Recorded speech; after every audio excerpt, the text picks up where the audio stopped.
They start out with that great process, and then it goes a year in, and they're like, oh, we've only assessed 10% of our vendors. So you opened up a can of worms, AI. That's all we're excited about right now. Yeah. What would you say is the one thing that you see that most cybersecurity practitioners just don't? Any sort of friction in the borrowing process, you like change an image or ask them to configure a longer password, the company loses millions of dollars immediately. Who says tech can't be human?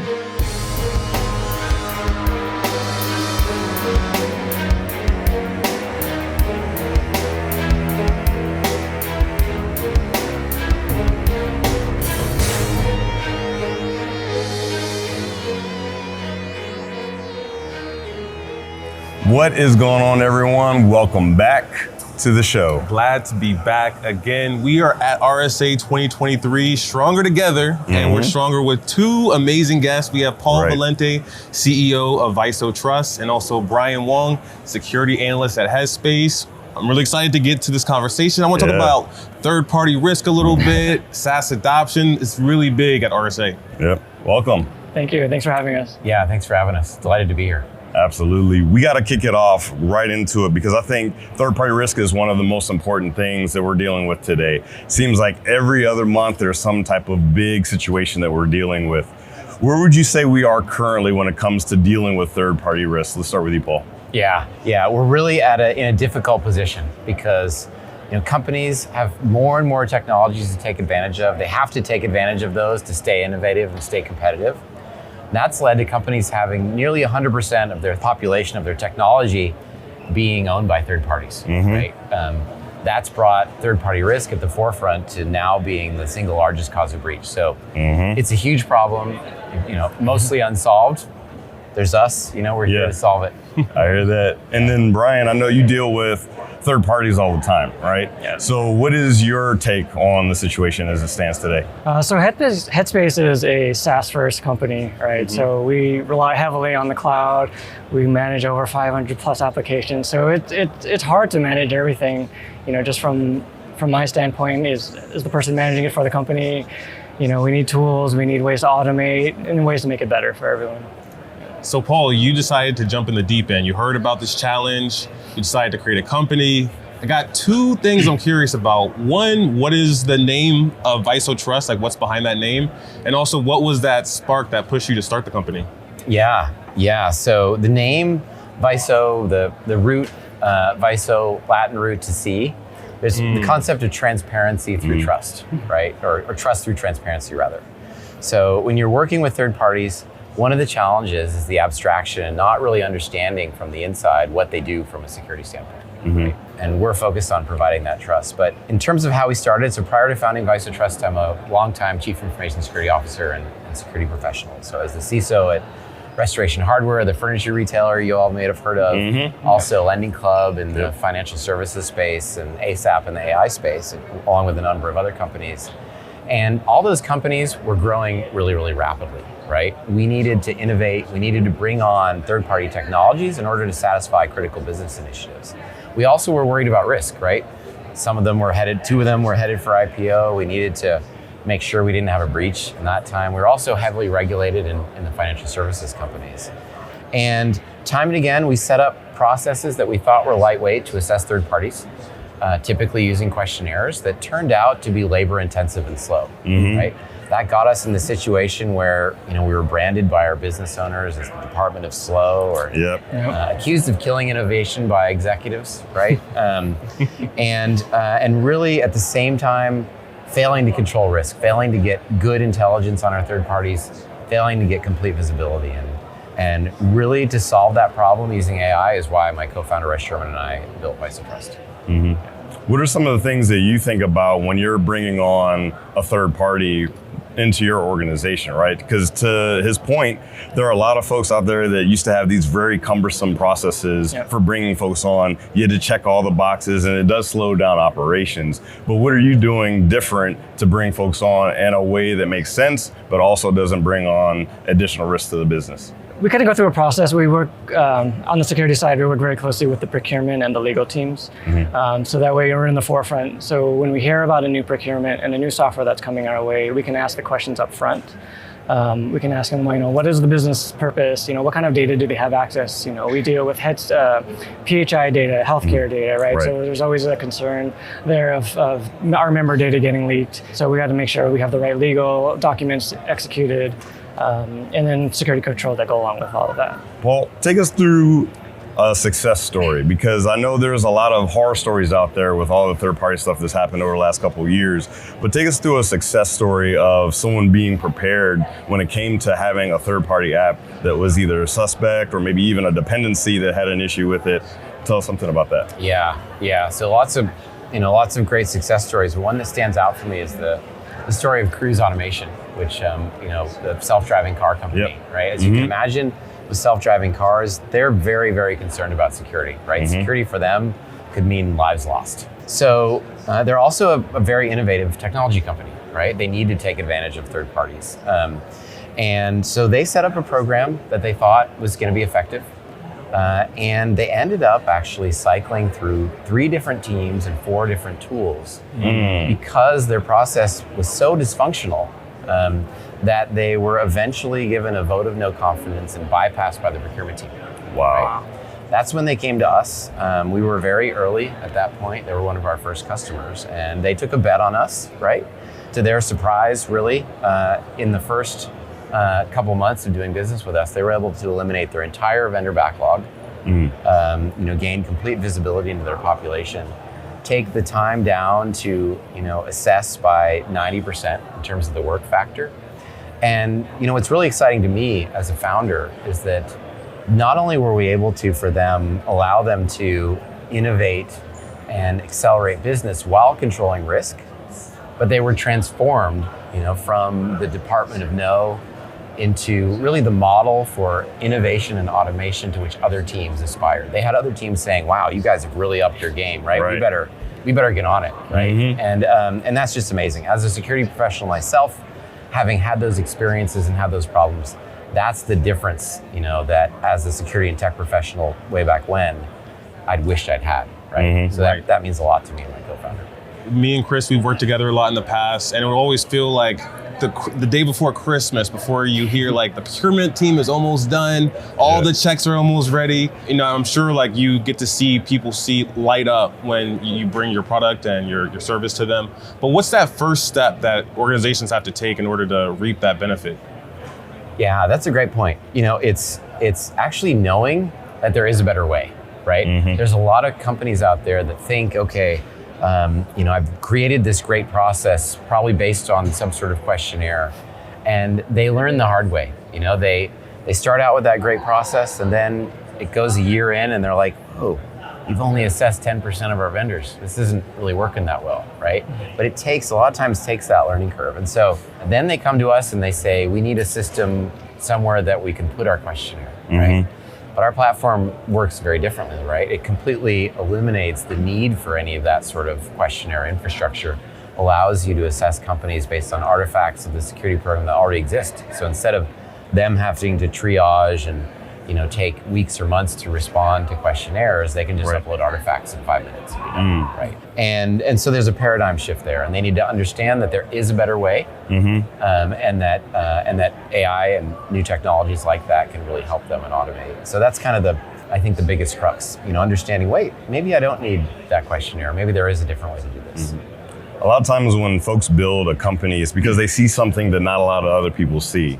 What would you say is the one thing that you see that most cybersecurity practitioners just don't see yet? I spent a lot of time in financial services, particularly in lending. One of the things, as a CISO, you're trying to figure out how to secure those interactions, right? Make sure that borrowers aren't at risk, make sure the company's not at risk. And one of the things I learned was that any sort of friction in the borrowing process, like borrowers dealing with an app, you change an image or ask them to configure a longer password, the company loses millions of dollars immediately because people drop off from that friction. And it's really very similar in third-party security. Companies today, like Headspace and other companies, need to assess so many third parties that if the third parties aren't responsive, right, or they won't play ball, you end up with large gaps in your security visibility, and you can even end up in a situation, where you're not able to make good decisions because your buyers are going to keep going, right? They're going to select the solutions, and if you're too late, you can't affect that decision. And so, focusing on removing the friction from the vendor side, while giving folks like Bryan the information that they need to make good decisions, Right. Is really a key learning for us that we applied that no other company has. Also, focusing on artifacts to do that using AI is also unique as well. Yeah, at least for me, in our procurement process, we started including more. We sent out what's called like a memo, and we just let them know, like, hey, we use VISO Trust, a third party, to do our auditing of our security assessments. So just letting them know that we use a third party, and that it's very straightforward. We send a link out to their security contact or a compliance contact. They can upload their artifacts once they receive the email from VISO Trust. It's a very straightforward platform, right? So I haven't had a lot of questions about like, what's it about? Like a few have asked, right? But 9 times out of 10, like the vendors are like, sure, no problem. Here's our contact. Send them the VISO Trust onboarding notification, and then we'll get started with the security review. So it's just been very seamless for us. So you opened up a can of worms, AI. That's all we're excited about right now. Yes. Chris and I are personally obsessed with ChatGPT. I knew you'd take the bait there. You knew I would take it. You said it nice and slow too. AI. Yes.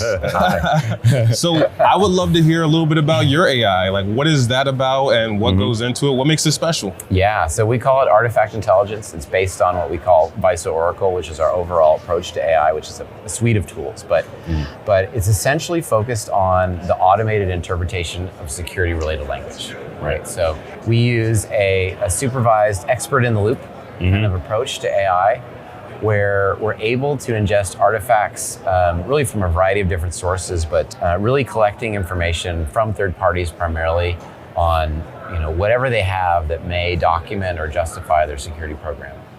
And in an automated way, we leverage over 25 security frameworks. We use document heuristics and natural language processing to extract any control information and use that to populate a standards-based risk assessment that tells our customers what they need to know to make qualified risk decisions. We also have two other additional AI-based features, which folks have been coming to our booth in droves to see because they're new, that we announced in the context of RSA. But one is intelligent questionnaire response, which actually works on the trust side, where folks that are perhaps working at vendor organizations that are being assessed by customers that are not on our platform yet. They essentially can take in bespoke questionnaires, upload them to our system, and then download them populated, essentially. Right. So that's something that's very exciting for us, that uses conversational AI. And then we also use AI to mine artifacts that I mentioned before, as well as public sources, for what we call nth party relationships. So everybody's concerned about their third parties, but those third parties have third parties, right? Right. Fourth parties, fifth parties, sixth parties. We call those nth parties. Yeah. And we released a feature just recently called Risk Network, which allows us to take that information from artifacts and from public sources and allows customers to map their entire ecosystem. We connect that also with our public risk notice feature, so you can essentially monitor that entire network. And so that's another AI-based feature that we're really, really excited about, and our customers are excited about too. Excellent. So Bryan, I got to flip the question on you as well. How have you seen AI work in security? Like, what have been the successes or even the experiences that you've had? At least from what I've seen, like using the VISO Trust platform, just being able to upload a document and in minutes see that all the controls are appearing, and being validated is really impressive. Whereas, I would have to read it. It could take me hours, just kind of to sift through all the information and go through the checklist. Like, is this vendor doing this? Do they meet this control and that? So that's where I've been impressed with. I have to jump in for a moment with a word from our sponsor, VISO Trust. Many companies have 100% of their technology stack built by third parties. Are you feeling frustrated by the long and cumbersome third-party risk process? You're not alone. VISO Trust has created a platform that provides complete visibility into your third-party network, identifying and reducing risks in real time. Companies like Instacart, Gusto, and Upwork have seen 90% less manual work and an 80% reduction in assessment time using the VISO Trust platform. Join the revolution with VISO Trust and see the platform in action by visiting visotrust.com/Hacker Valley. Thank you, VISO Trust, for sponsoring this episode. Now let's jump back into it. One of the things that I think about all the time, whether you're talking about vulnerability management, talking about third party, is that when something big happens, first you're like, oh crap, is this in our system or is this in our environment? Right. Let's say everything goes well, right? Everyone is onboarded great. You get all your information, but then there is a problem. What does that look like from your standpoint once you figure out that there is a problem and it is in your environment? Yeah, so that speaks directly to our public risk nodes feature. Where we're essentially monitoring public sources for third-party breaches as well as high-profile security incidents. Things like the Log4j incidents, right, or the Okta breach, the LastPass breach, or the Go Anywhere breach, right? And informing companies and customers not only about their third parties, but their fourth and nth parties, right? That could be related to those companies. And there's an important prerequisite. I mean, that's really exciting. What I just described is really exciting. You can prioritize your relationships. You can look at who you need to take a second look at, right? What action you might need to take. But there's an important prerequisite there, which is actually having a full inventory of your third parties. Most companies, they don't have the labor resources because this has been such a traditionally labor-intensive activity that they don't have a full awareness. They don't have coverage of their third-party population. They don't have a central place where they can search and see, which companies am I doing business with and how am I doing business with them. These are some of the things that we deliver to our customers, but it's that awareness that's so important that allows you to take advantage of these much needed return on risk or return on investment sort of features that you just couldn't do if you didn't really know what was going on. You didn't have that complete visibility. So you gave an example of one of your customers having a lot of success, getting some time back, freeing up some people's times as well. What's next after that? Like, how do they re-engage you, your team? Like, how do they go from excellent to even better? Is there like a maintenance piece to it, or how does that work? Yeah, so there are aspects of automation on the platform that, when you assess a vendor, if you decide to do business with them, that's just the beginning, right? What happens then? And so you need to monitor your vendors, right? And our platform has a number of features that allow you to do that. Broadly, they kind of fall into two buckets. There's the public risk notice features, which I mentioned already, monitoring public sources, et cetera, for breaches and high-profile security incidents. But then there's something else that we call lifecycle automation. Lifecycle automation allows you to automate remediation, repeated assessment. Most companies want to assess their third parties like on an annual basis. If there's stuff to fix, maybe they want to do that on a quarterly basis or more frequently. So with the recertification features, we allow folks to kind of put that on autopilot, where they no longer have to kind of like track that on calendars, and it's going to automatically reach out to the business owner and say like, hey, has the relationship changed? Are you still doing business, right? Open up that line of communication and then reassess the third party. It also does things in between where it monitors those artifacts that we talked about collecting and continually keeps those up to date as well. So you're a great point. The assessment is really just the beginning if you're actively doing business. It takes a lot to give you that. It's continuous. That It's always continuous improvement. So continuous automated due diligence. That's it. Bryan, I gotta ask you, I'm curious about your process when it comes to building those relationships, because any team, the lifeblood of any team is trust, right? You have to build that trust. Sometimes you have to trust but verify. Sometimes it's just going into the trenches and doing things together. Even if someone makes a mistake, it's realigning that trust, getting back into alignment when it comes to values, when it comes to communication and transparency. What are some of your tenets for analyzing a relationship and saying, okay, I'm willing to accept them coming into my environment and do business together? I think it comes down to just making sure that the vendors are doing their due diligence to protect themselves. Like things that we look out for are making sure that they have a third-party audit like a SOC 2, right? They go through ISO certification. Just providing those documents and just being very open and disclosing that information to us so that we can see it, and just having that trusting relationship with them. Great. So what kind of challenges are you facing next, Bryan? Now that you've worked and established some automation, some AI from VISO Trust, what are some of your next challenges? Just continuously monitoring the vendors, like Paul mentioned, the recertification that happens every year, right? As long as that contact is the same contact next year, the automation can continue, right? I know there's some steps involved. If that person's, left the company, they'll follow up and say, hey, we need to reach out to somebody else. Yeah. But just being able to, as a single person on the team, just having all the automation there, just not having to worry about it. I can go do other things and then revisit in a year's time. It's a great point. I mean, one of the things we're focused on is taking experts like Bryan out of the business of emailing and saying, oh, they filled in this question, but they didn't fill in that one. Hey, emailing again, getting their attention again, getting them to fill it out, answering, back and forth, right? Experts like Bryan, you don't want to hire those sorts of experts and then have them do busy work like that, right?